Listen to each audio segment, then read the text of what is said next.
نحمده ونستعينه ونستغفره ونعوذ بالله من شرور أنفسنا ومن سيئات أعمالنا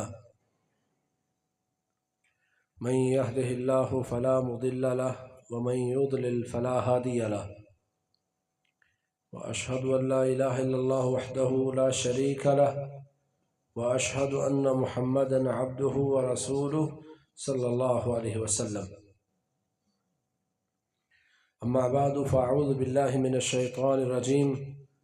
ما كان محمد أبا أحد من رجالكم ولكن رسول الله وخاتم النبيين وكان الله بكل شيء عليما. وقال رسول الله صلى الله عليه وسلم: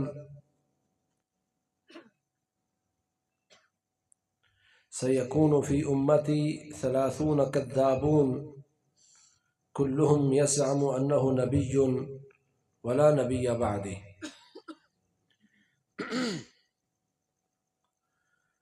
محترم بھائیوں، ساتھیوں اور بزرگوں، ختم نبوت کا مسئلہ کوئی چھوٹا مسئلہ نہیں ہے. یہ ہمارے عقیدے کا مسئلہ ہے، اور اس مسئلے کی اہمیت سمجھنے کے لیے ہمیں قرآن مجید کا مطالعہ کرنا ہوگا کہ اللہ رب العزت نے عالم ارواح میں جہاں اپنی ربوبیت کا وعدہ لیا ہے، وہیں محمد کریم صلی اللہ علیہ وسلم کی ختم نبوت کا بھی وعدہ لیا ہے کہ عالم ارواح میں اللہ تعالیٰ نے ساری انسانیت سے پوچھا: الست بربکم، کیا میں تمہارا رب نہیں ہوں؟ سبھی انسانوں نے کہا: یا اللہ تو ہمارا رب ہے. یہ ساری انسانیت سے اللہ نے وعدہ لیا. پھر اللہ تعالیٰ نے ان انسانوں میں سے اپنے انبیاء اور رسل کو الگ کیا اور ان سے ایک الگ وعدہ لیا. وَإِذْ أَخَذَ اللَّهُ مِيثَاقَ النَّبِيِّينَ لَمَا آتَيْتُكُم مِّن كِتَابٍ وَحِكْمَةٍ ثُمَّ جَاءَكُمْ رَسُولٌ مُصَدِّقٌ لِّمَا مَعَكُمْ لَتُؤْمِنُنَّ بِهِ وَلَتَنصُرُنَّهُ. اللہ نے حضرت آدم، نوح، ابراہیم، اسحاق، یعقوب، موسیٰ، عیسیٰ، یحییٰ، زکریا علیہم السلام تمام انبیاء سے ایک وعدہ لیا ہے: میرے انبیاء کرام، جب تم اپنے دور میں اپنی نبوت کی بات کر رہے ہو، رسالت کی بات کر رہے ہو، کہ تمہیں پتہ چلے کہ ایک بڑی شان والا رسول ان پہ جو 2 پیشے ہیں، ان کا بھی ایک معنی ہے.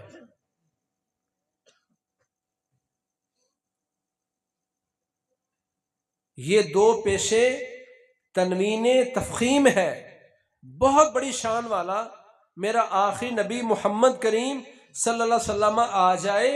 لَتُؤْمِنُنَّ بِهِ وَلَتَنصُرُنَّ، تم سب اپنی نبوت چھوڑ دو گے، اپنی رسالت چھوڑ دو گے، ایمان لاؤ گے تو میرے اس آخری نبی پر، مدد کرو گے تو صرف ان کی.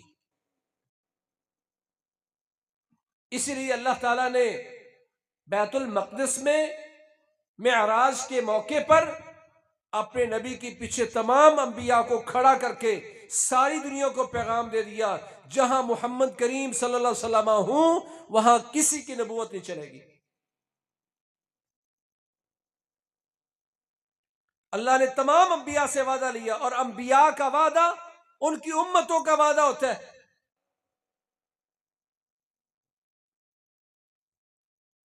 کہا میرے نبی پر ایمان لاؤ گے، ان کی نصرت کرو گے. قال اقررتم واخذتم ذلك، یہ اللہ تعالیٰ نے جب وعدہ لیا، قال اقررتم واخذتم على ذلك عسری، تمام انبیاء سے اللہ نے وعدہ لیا، کہا اقرار کرتے ہو؟ وہ انبیاء جو اللہ کی کسی بات کا انکار نہیں کرتے. اللہ نے امت کو بات سمجھائی، کہا اللہ نے پوچھا انبیاء اقرار کرتے ہو؟ قالوا اقررنا، اس پر پختہ وعدہ دیتے ہو، اقرار کرتے ہو، میرا نبی آ جائے تو تم اپنی نبوت نہیں چلاؤ گے، اپنی بات بیان نہیں کرو گے۔ حضرت عیسیٰ علیہ السلام ہمارا عقیدہ ہے وہ معجزہ ہیں، اللہ نے بغیر باپ کے ان کو پیدا کر کے جیسے ان کو معجزہ بنایا، ایسے زندہ آسمانوں کی طرف اٹھا کے اللہ نے ان کو معجزہ بنایا۔ وَإِنَّهُ لَعِلْمٌ لِلسَّاعَةِ، اور ایک قرات ہے وَإِنَّهُ لَعَلَمٌ لِلسَّاعَةِ، کہ حضرت عیسیٰ یہ قیامت کی نشانیوں میں سے نشانی ہے کہ وہ تشریف لائیں گے، اور جب آئیں گے تو آ کر محمد کریم صلی اللہ علیہ وسلم کی نبوت کا پرچار کریں گے، اسی کے مطابق دین چلائیں گے، اسی شریعت کے مطابق لوگوں کو عمل کروائیں گے۔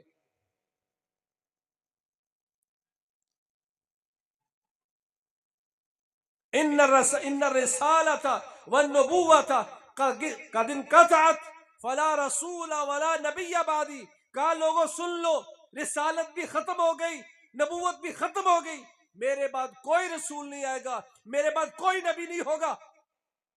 وہ حضرت عیسیٰ آئیں گے تو پیارے پیغمبر محمد کریم صلی اللہ علیہ وسلم کی شریعت کے پرچار کے لیے آئیں گے، کیونکہ اللہ نے ان سے وعدہ لیا۔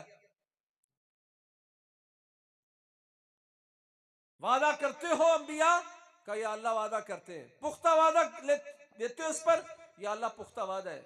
قال فاشهدوا وانا معكم من الشاہدین، میرے انبیاء تم سب کے سب اس وعدے پر گواہ بن جاؤ، اور اس مسئلے میں رب کائنات ہونے کے باوجود میں خود اس وعدے میں، اس عہد میں، اس اقرار میں میں رب خود شاہدوں میں شامل ہوں، میں گواہوں میں شامل ہوں۔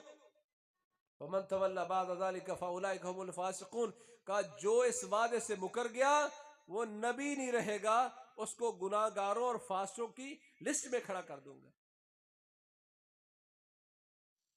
عالم ارواح میں جب انسان نہیں تھے، روحیں تھیں، اللہ نے اس وقت اپنے نبی کی ختم نبوت کا وعدہ لیا، اور پھر جب قیامت کا دن ہوگا، صحیح البخاری کی روایت ہے، حضرت آدم سے لے کر قیامت تک کے آخری بندے تک سبھی لوگ موجود ہوں گے۔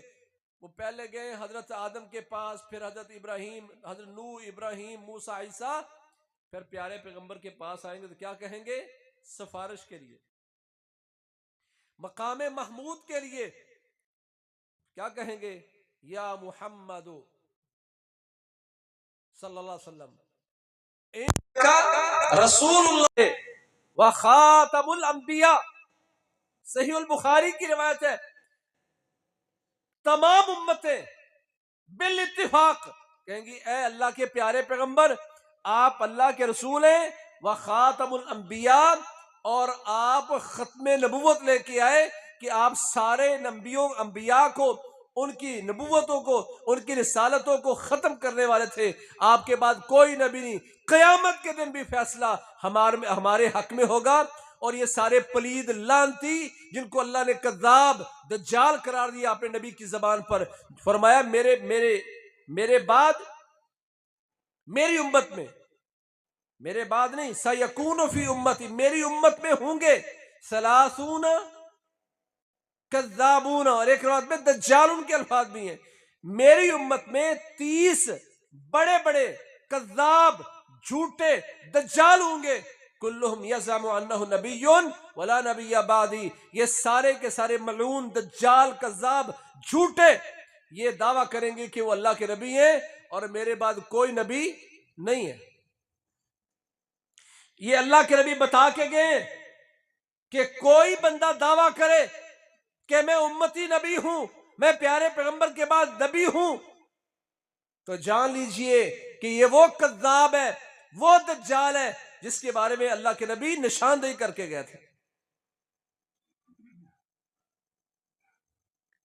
اللہ کے نبی فرماتے مثلی ومثل الانبیاء قبلی کمثل رجل بنا دارا فاحسنہ واجملہ الا موضع لبنۃ، کہا میری اور مجھ سے پہلے انبیاء کی مثال اس شخص جیسی ہے جس نے بڑا خوبصورت گھر بنایا، محل تعمیر کیا، بڑا ہی خوبصورت، بڑا ہی حسین، کچھ روایتوں میں آتا ہے فاکملہ، بڑا ہی اس کو مکمل کیا، الا موضع لبنۃ، لیکن ایک اینٹ کی جگہ چھوڑ دی، لوگ اس میں داخل ہوتے ہیں، فَيَتَعَجَّبُونَ مِنْهُ، بڑے خوش ہوتے، حیران ہوتے، اتنا خوبصورت گھر، اتنا خوبصورت محل، پر جب اس اینٹ کے پاس آتے ہیں کہتے کاش حلا وضعت اللبنۃ، کاش کہ یہاں یہ اینٹ جو باقی رہ گئی ہے، کاش یہ اینٹ لگا دی جاتی،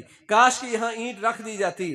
فرمایا انا موضع اللبنہ، لوگوں سن لو، وہ جو ایک اینٹ تھی وہ میں نبی ہوں، میں وہ اینٹ ہوں، اللہ کریم نے مجھے وہ اینٹ کے طور پر نبوت کے محل کو پورا کرنے کے لیے مجھے بھیجا ہے، میرے بعد کوئی نبی نہیں ہوگا، اب نبوت کا محل اللہ نے مکمل کر دیا۔ حضرت عبداللہ بن ابی اوفا سے کسی نے پوچھا، صحیح البخاری کی حدیث ہے، کہ آپ نے پیارے پیغمبر کے بیٹے ابراہیم کو دیکھا؟ کہا ہاں میں نے دیکھا تھا۔ پھر کہا لو کان بعد رسول اللہ صلی اللہ علیہ وسلم نبی عاش ابنہ، اگر پیارے پیغمبر کے بعد کسی انسان نے نبی ہونا ہوتا تو پیارے پیغمبر کا بیٹا ابراہیم زندہ رہتا اور آپ کے بعد نبی بنتا، وَلَٰكِن لَا نَبِيَّ بَعْدَهُ، لیکن چونکہ پیارے پیغمبر کے بعد کسی نبی نے آنا نہیں تھا، اس لیے اللہ کریم نے اپنے نبی کے بیٹے ابراہیم کو اپنے پاس بلا لیا۔ آج وہ جھوٹے کانے دجال، نہ منہ نہ متھا، عقل کے اندھے، آنکھ سے بھی اندھے، عقل کے بھی اندھے، اپنی کتابوں میں لکھا ہوا ہے یہ مرزا قادیانی خبیث اتنا پاگل اور دیوانہ تھا، دو جیبیں تھیں، ایک میں مٹی ڈالا کرتا تھا، دوسرے میں گڑ ڈالا کرتا تھا، گڑ کھانے کے لیے اور مٹی وہ استنجا کرنے کے لیے رکھتا تھا۔ تو کہتے بعد اوقات یہ ہوتا کہ استنجا کرنے کی باری آتی تو گڑ نکال کے اسے استنجا کر لیتا، اور کھانے کی باری آتی تو مٹی کھا لیتا۔ ہم نے نہیں لکھا، ان کے پیروکاروں نے لکھا کہ یہ اس کا حالت تھی۔ کہتا میں نبی ہوں، میری بیوی جو ہے نا وہ امہات المومنین میں سے ہے، اور جہاں میں رہتا ہوں یہ کعبے کی طرح ہے۔ اللہ کے فرمایا جو یہ دعویٰ کرے وہ کذاب اور دجال ہے، اور ایک فاحذروہم، ان سے بچنا، تمہارے ایمان کو لے ڈوبیں گے، کوئی نرم گوشہ ان کے بارے میں اختیار کرو گے، تمہارے نبی کی نبوت پر ڈاکے مارنے والے انسان کا ان سے بچنا، بائیکاٹ کرنا، ان سے دور رہنا، ان سے۔ اچھا میرے بھائیوں، میرے علم کے مطابق رسول اللہ صلی اللہ علیہ وسلم کے صحابہ اور ان کے ساتھ جو صحابہ کے ساتھ تھے، کسی جنگ میں اتنے صحابہ قربان نہیں ہوئے اور ان کے ساتھی قربان نہیں ہوئے جتنے پیارے پیغمبر کی ختم نبوت پر قربان ہوئے۔ مسیلمہ کذاب کے مقابلے میں 1200 سے زیادہ صحابہ کرام اور ان کے ساتھی شہید ہوئے۔ حضرت ابوبکر کے دور میں 1200 سے زیادہ۔ سب سے بڑی قربانی اللہ نے اس امت کو بیان کیا کہ سب سے بڑی قربانی اس صحابہ نے دی، وہ اللہ کے نبی کی ختم نبوت پر دی۔ یہ آیا تھا مسیلمہ کذاب، مسلمان ہو گیا، پھر مرتد ہو گیا۔ آج ہمارا بھی یہی ہے کہ جو قادیانی کہتا ہے، ایک طرف سے کہتا ہے میں مسلمان ہوں، اور اس کے بعد وہ کہتا ہے اللہ کے نبی کے بعد یہ امتی نبی آیا ہے مرزا قادیانی، ہم کہتے ہیں یہ مرتد ہوا ہے، کافر نہیں ہے، مرتد ہے، اسلام کا دعویٰ کرنے کے بعد پھر ہے۔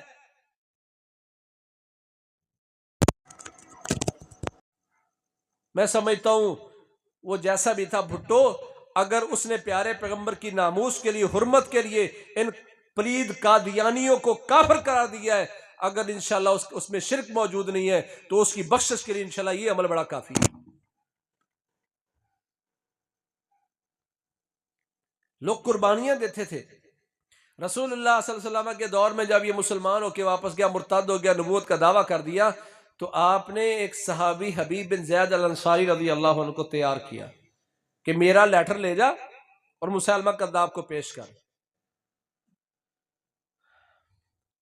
حضرت حبیب بن زید الانصاری وہاں گئے، مجمع لگا ہوا ہے، لیٹر پیش کیا کہ اپنے اس عقیدے سے واپس آ جا، تو مرتد ہو گیا، تو نبی نہیں ہے، پیارے پیغمبر کو نبی مان لے، ان کی نبوت کا اقرار کر لے۔ مجمع لگا ہوا ہے، تو اس نے حبیب بن زید انصاری سے پوچھا اتشہد انی رسول اللہ، تو گواہی دیتا ہے کہ میں اللہ کا رسول ہوں؟ کہا مجھے نہیں سمجھ آئی تو نے کیا کہا ہے، میں نے نہیں سنا تو نے کیا کہا ہے۔ کہا اتشہد ان محمدن رسول اللہ ہے، کیا تو گواہی دیتا ہے کہ محمد اللہ کے رسول ہے صلی اللہ علیہ وسلم؟ کہا میں گواہی دیتا ہوں کہ وہ اللہ کے سچے رسول ہے۔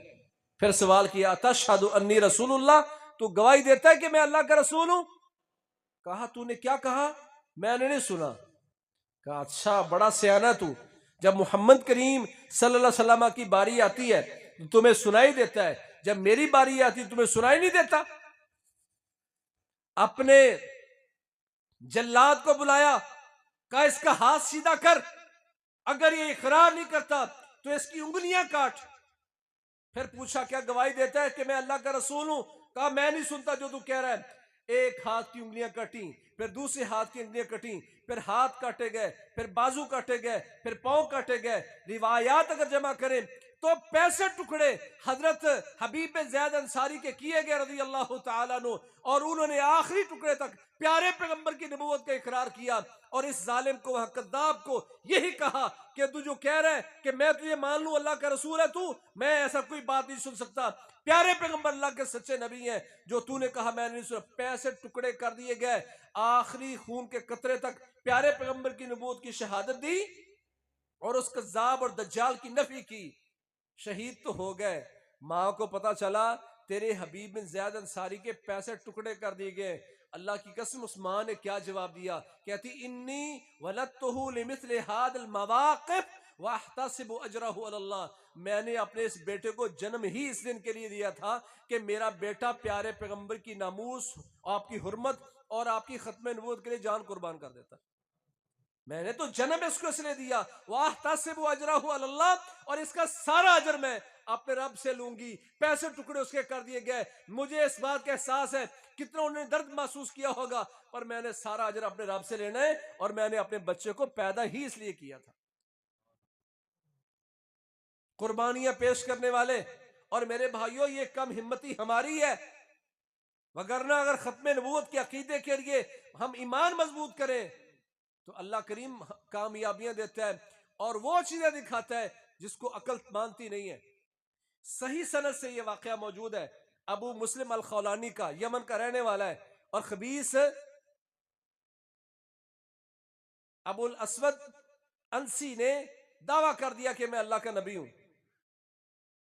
اور یہ ابو مسلم خولانی پیارے پیغمبر کے دور میں مسلمان ہو چکے تھے، پر نبی نہیں بن صحابی نہیں بن سکے، پیارے پیغمبر کو نبی کو دیکھ نہیں سکے کیونکہ ملاقات نہیں ہوئی۔ حضرت ابوبکر کے دور میں مدینہ آئے، ایسے شخص کو کہتے ہیں مخضرم، کہ پیارے پیغمبر کے دور میں مسلمان ہو گیا پر پیارے پیغمبر کو نہیں دیکھ سکا، صحابی نہیں بن سکا، تابعی تھے۔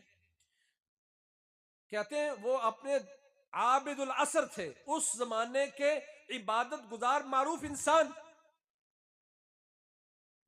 ابو الاسود کو لوگوں نے کہا کہ اگر آپ چاہتے ہیں کہ آپ کی نبوت بڑی چمک پڑے تو اس شخص کو اگر ساتھ میں لا لو نا تو تیری نبوت بڑی چمکے گی۔ ابو الاسود انسی نے ابو مسلم الخولانی کو بلایا، کہا گواہی دیتے ہو میں اللہ کا رسول ہوں؟ کہا تو اللہ کے نبی نے تو کذاب قرار دیا اس بندے کو، دجال قرار دیا اس بندے کو جو دعویٰ کرے، اگر یہ تیرا دعویٰ ہے تو تجھ سے بڑا کذاب، جھوٹا اور دجال کوئی نہیں ہے۔ اس نے کہا یہ تو معاملہ الٹ ہو گیا ہے۔ اللہ اکبر، دنیا نے دیکھا، کہا اس کے لیے آگ جلاؤ۔ آگ جلائی گئی، خوب آگ جلائی گئی، اور اس کے بعد ابو مسلم الخولانی کو اس آگ میں پھینک دیا گیا۔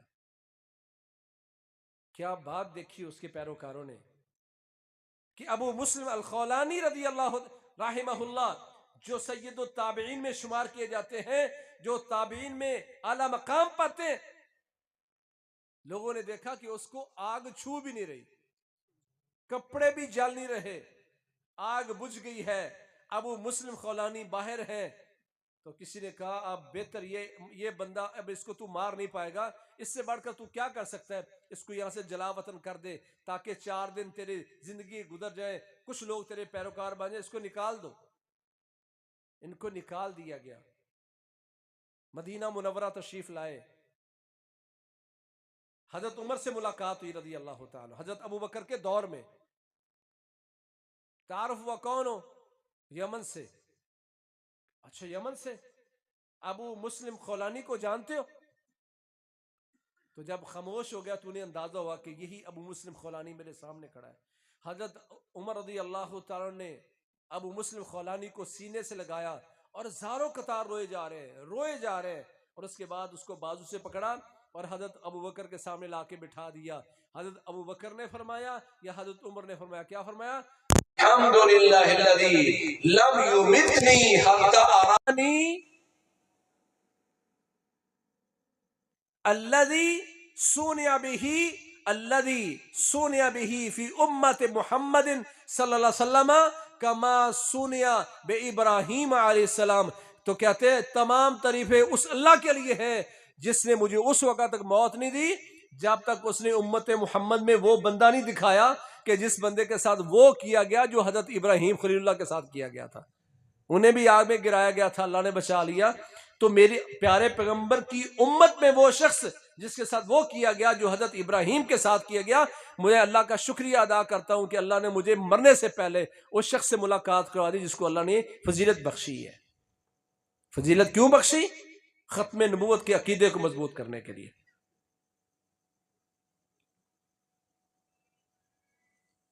آج اس ختم نبوت کی عقیدے کے لیے بہت کچھ کرنے کی ضرورت ہے. یا ختم نبوت کا تقاضا کہ آپ پر ایمان لایا جائے، آپ آخری نبی ہیں، ساری امت کے لیے بھیجے گئے ہیں، آپ کے بعد کوئی نبی نہیں ہوگا. میرے بعد کوئی نبی ہوتا تو عمر ہوتا، چونکہ ہے کوئی نہیں تو وہ بھی نہیں ہے. اے علی تیرا مقام میرے ساتھ یوں ہے جیسے ہارون کا موسیٰ سے تھا. پھر فوراً نفی کی کہ حضرت ہارون تو نبی تھے، کہ غیر انہ لا نبی بعدی، پر سن لے اے علی میرے بعد چونکہ کوئی نبی نہیں ہے تو لہذا تو نبی نہیں ہے. وگرنہ جیسے حضرت موسیٰ جاتے وقت حضرت ہارون کو پیچھے اپنا نائب بنا کے گیا تھے، میں بھی تجھے نائب بنا کے جا رہا ہوں کہ پیچھے مدینے میں رہنا. تو یہ دلیل اس بات کی کہ کہا میرے بعد کوئی نبی نہیں ہوگا. آپ کے نام میں سے ایک نام ہے عاقب، اور کہا عاقب کون ہے؟ الذی لا نبی بعدہ، میں وہ عاقب ہوں جس کے بعد کوئی نبی نہیں ہوگا. تو میرے بھائیو ایک اہم نقطے کی طرف میں اشارہ کرنا چاہتا ہوں اور آپ نے تھوڑی سی توجہ کرنی ہے. پیارے پیغمبر کی ختم نبوت کا مطلب کیا ہے؟ کہ اللہ کے نبی کے بعد کوئی نبی نہیں ہے. ہم کہتے یہی ہیں، سنی بھی یہی کہتا ہے، اہل حدیث بھی یہی کہتا ہے، بریلوی دیوبندی بھی یہی کہتا ہے کہ اللہ کے نبی کے بعد کوئی نبی نہیں. اگر ہم مانتے کہ اللہ کے نبی کے بعد کوئی نبی نہیں ہے تو اس کا مطلب کیا ہے؟ جو اللہ نے وعدہ لیا کہ میرے انبیاء جب میرا نبی آ جائے لَتُؤْمِنُنَّ بِهِ وَلَا تَنْصُرُنَّ، نبی تم ایمان ان پر لاؤ گے اور ان کی مدد کرو گے. ایمان اللہ کے نبی پر اور نصرت آپ کے دین کی، آپ کی نصرت. حضرت عمر رضی اللہ تعالی پیارے پیغمبر کے دور میں تورات کے اوراق پڑھ رہے تھے، اللہ کی طرف سے نازل شدہ کتاب. پر پیارے پیغمبر نے جب دیکھا قرآن آ جانے کے بعد، اللہ کے نبی کے آ جانے کے بعد آج کوئی تورات کی تلاوت کر رہے ہیں، تو پیارے پیغمبر کا چہرہ متغیر ہونا شروع ہو گیا، غصے کے آثار نمایاں ہونا شروع ہو گئے. آپ نے حضرت عمر کو کسی نے کہا دیکھتے نہیں ہو اللہ کے نبی ناراض ہو رہے ہیں؟ تو انہوں نے کہا رضیت باللہ ربا وبالاسلام دینا وبمحمد النبی. اللہ کے نبی کا غصہ کم ہوا تو فرمایا اے عمر،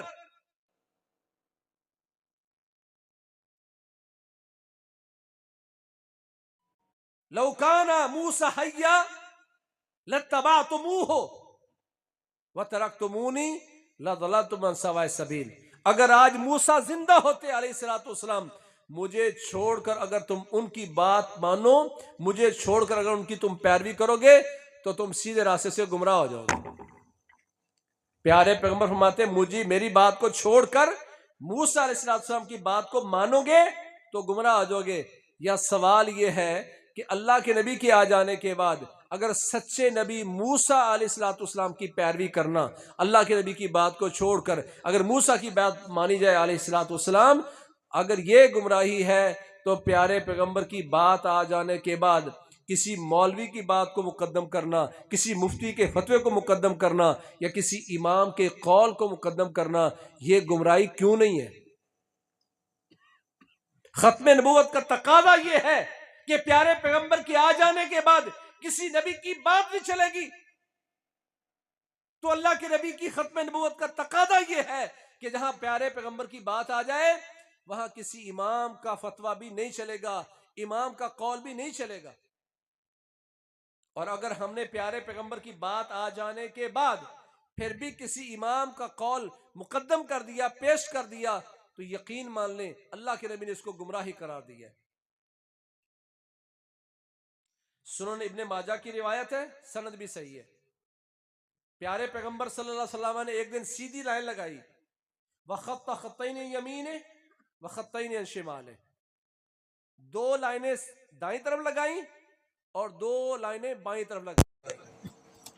ایک سیدھی لائن لگائی، وَخَطَّ خَطَّيْنِ يَمِينِ وَخَطَّيْنِ عَنْ شِمَالِ، دو لکیریں دائیں طرف لگائیں اور دو بائیں طرف، ٹوٹل 5 لکیریں لگائیں۔ پھر سیدھی لائن پر ہاتھ رکھا، کہا وَأَنَّ هَذَا صِرَاطِي مُسْتَقِيمًا فَاتَّبِعُوهُ وَلَا تَتَّبِعُوا السُّبُلَ، اس سیدھی لائن کی پیروی کرنا جو میرا راستہ ہے۔ وَلَا تَتَّبِعُوا السُّبُلَ، یہ میں نے 4 لکیریں اور لگائی ہیں، ان کی پیروی نہیں کرنی اس لائن کو چھوڑ کر۔ اللہ کے نبی نے اپنی نبوت والی لکیر لگا کر صراط مستقیم کی لکیر لگا کر اس کی پیروی کرنی ہے۔ باقی 4 لکیریں لگائی تھیں، اور امام ہمارے یہاں کتنے معروف ہیں؟ گنتی بھی لگتا کوئی نہیں آتی۔ امام کتنے ہمارے یہاں معروف ہیں؟ 4 لکیریں کتنی لگائی ہیں؟ 4۔ یہ حدیث ہم نے بنائی تو نہیں ہے، اللہ کے نبی نبوت کے ذریعے یہ ساری بات بتا کے گیا، کہا اس راز 4 اماموں کا قول اگر کتاب و سنت کے مطابق ہے تو یہ سیدھی لائن ہے۔ ٹیڑھی لائن اس وقت بنے گی جب پیارے پیغمبر محمد کریم صلی اللہ علیہ وسلم کی بات کو چھوڑ کر ان کی پیروی کی جائے۔ کہا اگر میری لائن کو چھوڑ کر ان 4 کے پیچھے لگ گئے تو گمراہ ہو جاؤ گے۔ آپ کہتے ہیں کیسے ممکن ہے کہ کلمہ پڑھنے والا پتہ چل بھی جائے کہ پیارے پیغمبر کی لائن یہ ہے اور وہ ادھر ادھر ہو جائے؟ بھائیو، ہم وہ لوگ ہیں جو اماموں کو مانتے ہیں اور اماموں کی مانتے ہیں۔ ہم اماموں کو مانتے ہیں کہ وہ اللہ کے برگزیدہ بندے ہیں، انہوں نے محنتیں کی، انسان تھے، صحیح کام بھی بہت سارے ہوئے، کچھ غلطیاں بھی ہوئی ہیں۔ تو غلطیوں کے بارے میں کیا کہہ کے گئے ہیں کہ جب دیکھو کہ ہماری بات کتاب و سنت کے مخالف ہے تو کیا کرو، اس کو چھوڑ دو، اس کو دیوار سے مارو اس کو۔ ہم وہ لوگ ہیں جنہوں نے ان کی پیروی کی، انہوں نے کہا ہماری بات کتاب و سنت کے منافی ہو تو اس کو چھوڑ دو۔ ہم وہ لوگ ہیں جنہوں نے اماموں کو مانا اور پھر اماموں کی مانی، انہوں نے کہا کتاب و سنت کے مخالف ہو تو چھوڑ دینا۔ ختم نبوت کا تقاضا یہ ہے کہ پیارے پیغمبر کی بات آ جانے کے بعد کسی بات کو مقدم نہ کرنا۔ ہمارے اس وقت بھی عرف عام میں مسئلہ معروف ہے۔ قرآن سے اگر ہم بات شروع کریں، اللہ کہتے ہیں والوالدات یرضعن اولادہن حولین کاملین، کہ مائیں اپنے بچوں کو 2 سال مکمل دودھ پلائیں۔ ہاں، اس سے پہلے اگر چھڑانا چاہتے ہیں تو دونوں میاں بیوی مشورے سے پہلے چھڑا سکتے ہیں۔ قرآن نے کہا حولین کاملین، 2 سال مکمل دودھ پلا سکتے ہیں، اس سے اوپر 1 دن کی بھی اجازت نہیں ہے۔ اللہ نے حولین کہنے کے بعد کاملین کہا، پھر جب بیان کرنا شروع کہا اس سے پہلے چھڑانا چاہتے ہو تو چھڑا سکتے ہو، اوپر جانے کی بات ہوتی تو پھر بھی کوئی نہ کوئی اللہ اس نے طریقہ بتا دیتا، کہا 2 سال مکمل پلا سکتے ہو، ہاں میاں بیوی باہمی مشورے سے پہلے چھڑانا چاہیں تو چھڑا سکتے ہیں۔ آج میرے بھائیوں تحریراً بھی موجود ہے اور تقریروں میں بھی موجود ہے کہ مائیں اپنے بچوں کو 2.5 سال دودھ پلا سکتی ہیں۔ بھائی کیوں پلا سکتی ہیں؟ امام ابو حنیفہ رحمہ اللہ نے فرمایا ہے کہ 2.5 سال پلا سکتی ہیں۔ قربان جائیں امام ابو حنیفہ پر، وہ تو ہمیں بتا گئے تھے کہ میری بات اگر قرآن و سنت کے مخالف ہو تو اسے دیوار سے مارنا۔ ہم نے تو ان کی بات پر عمل کرتے ہوئے ان کی بات کو چھوڑ کر قرآن کو سینے سے لگا کہا 2 سال سے زیادہ دودھ پلانا جائز نہیں ہے۔ کچھ لوگوں نے لکھا، تفسیر عثمانی میں لکھا ہوا ہے کہ امام صاحب جو فرماتے ہیں کہ 2 سال سے بڑھ کر 2.5 سال پلا سکتے ہیں تو ان کے پاس بھی کوئی دلیل ہوگی۔ ہم کہتے ہیں وہ ہوگی نہیں، بتاؤ، قرآن تو واضح ہے، وہ ہوگی والی بتاؤ کون سی دلیل ہے؟ تو کراچی والا وہ کیا ہے، مفتی مسعود، طارق مسعود، مفتی طارق مسعود، اس نے کیا کہا، اس کا کلپ موجود ہے، کہا امام صاحب نے جو کہا 2.5 سال پلانا ہے تو وہ ہم سے زیادہ فقیہ تھے.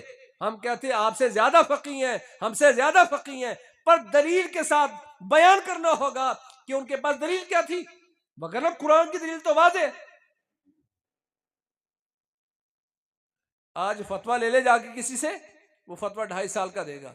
دلیل پیش کرو، امام صاحب نے کہا ہے، امام صاحب کہہ کہ میری بات سنت کے، قرآن و سنت کے منافی ہے، اس کو چھوڑ دینا. ہم نے ان کی مانی ہے.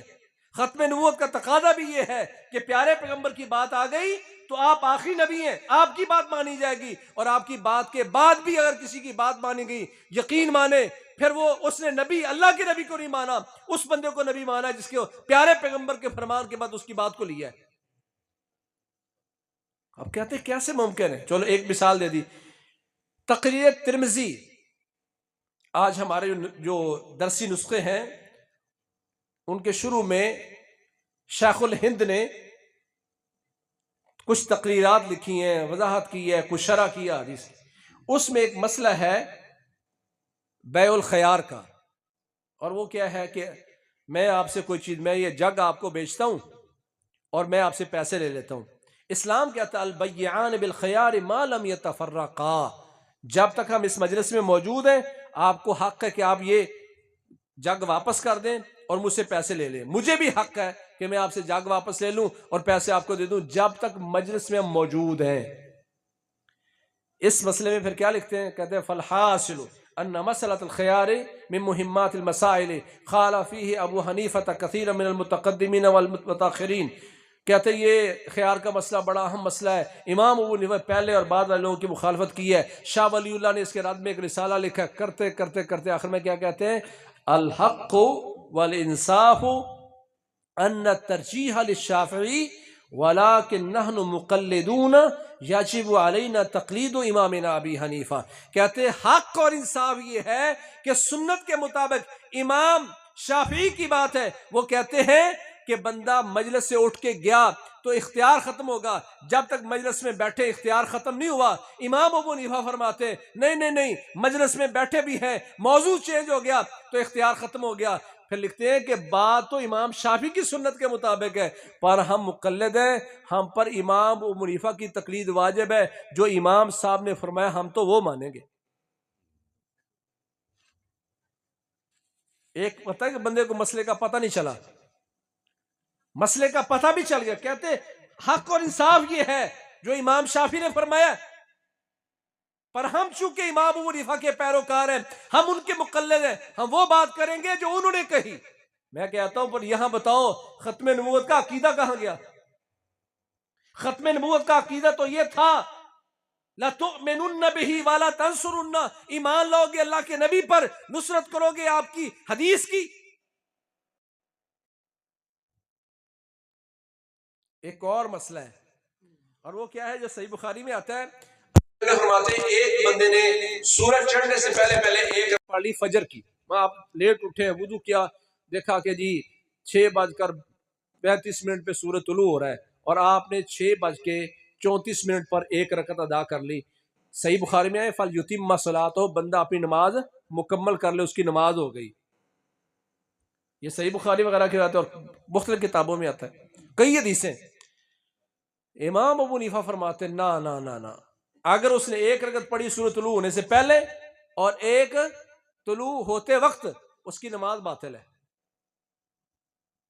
ہم کہتے ہیں قربان جائیں امام ابو حنیفہ پر، انہوں نے فرمایا تھا میری بات دیکھو سنت کے مخالف تو اس کو چھوڑ دو، ہم نے چھوڑ دیا. لیکن اس پر علامہ زیلی نے اپنی کتاب نصب الرایہ میں لکھا، کہتے ہیں ھذی الاحادیث مشکلۃ فی مذہبنا، ہم کیا کریں، یہ حدیثیں ہمارے مذہب میں بڑی مشکل ہے، کیسے عمل کریں ان حدیثوں پر. پھر نبی کس کو مانا آپ نے؟ پیارے پیغمبر صلی اللہ علیہ وسلم کو یا امام ابو حنیفہ کو؟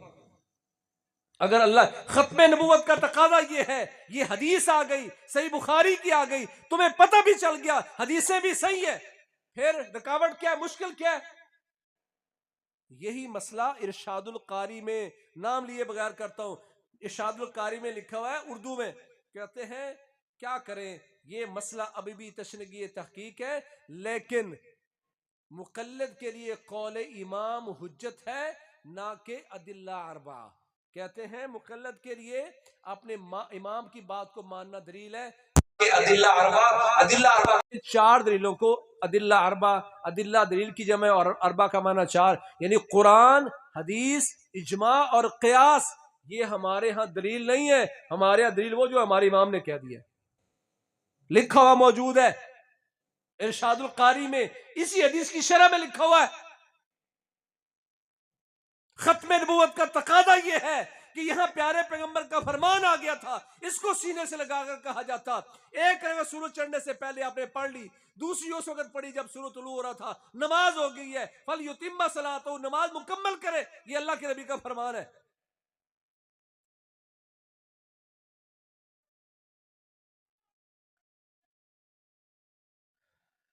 اسی طرح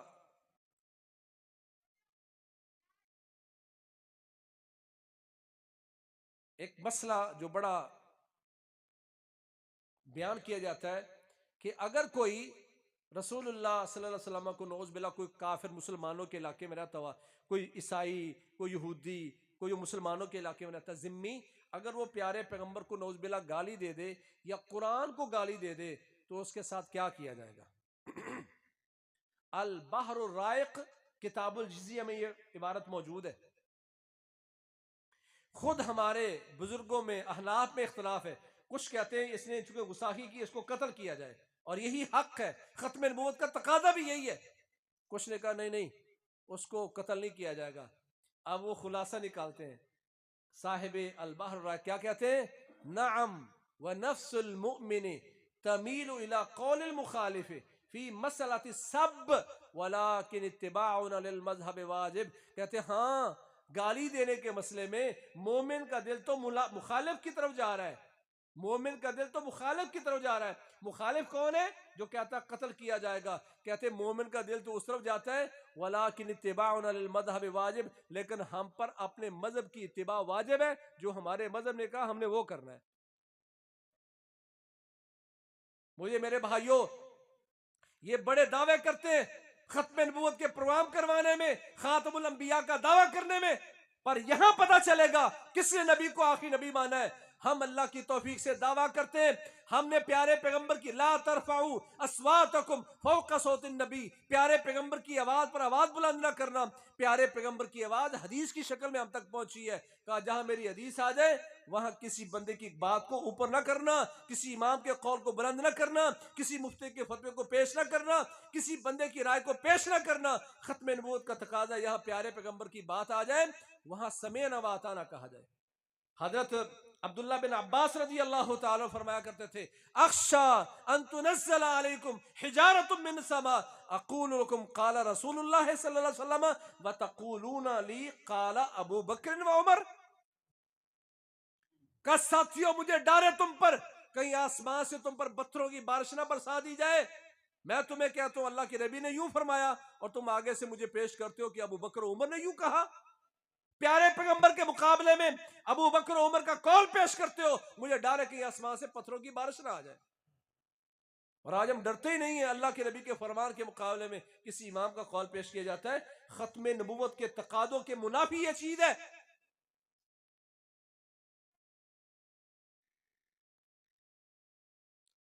آپ یقین نہیں مانیں گے، ایک دفعہ ہماری ایک مرزائی سے گفتگو شروع ہوئی تو اس نے سمجھا شاید ہم حنفی ہیں، تو اس نے کہا کس بات پہ آپ چڑھتے ہو؟